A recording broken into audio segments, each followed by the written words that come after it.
Good morning and welcome to a new blog.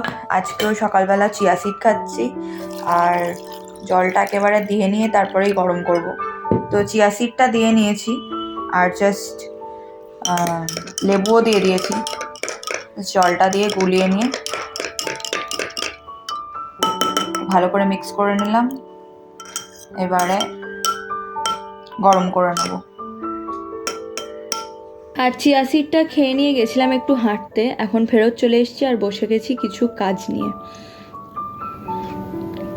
তো লাঞ্চে আজকে রয়েছে ভাত। আজকে ভাতটা খুব একটা ভালো হয়নি, ঠিক মতন করতে পারিনি, তবে এক দিন হয়ে যায়, কি আর করা যাবে, অতটা ঝরঝরে হয়নি আর কি।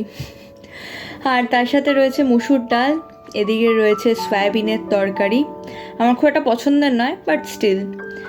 আর তার সাথে রয়েছে চিকেনের ঝোল। তোমরা তো জানো যে এটা আমার কত পছন্দের। আর এই বিরাট বড় সাইজের আলু, আহা দারুণ। আর এইটা একটা খুব মজার জিনিস, সেটা হচ্ছে আজকে বাড়িতে মৌরলা মাছের চচ্চড়ি হয়েছে, তো বেগুন আর আলু দিয়ে হয়েছে। আমি তো মাছটা খাই না, ওই জন্য শুধু আলু আর বেগুনটা তুলে নিয়েছি, আর মাছটা মায়েরা খেয়ে নেবে। তো এখন বাজে বিকেল 4টে আর রেডি হয়ে বেরোচ্ছি। পরছি এই ব্ল্যাক জিন্সটা, তার সাথে ইয়েলো কালারের টপটা, আর এই কানের দুলটা তোমরা আমাকে আগেও পরতে দেখেছো, তো পেয়ার আপ করছি এই ব্ল্যাক কানের দুলটার সাথে। তোমরা জানিও কেমন লাগছে এই কম্বিনেশনটা।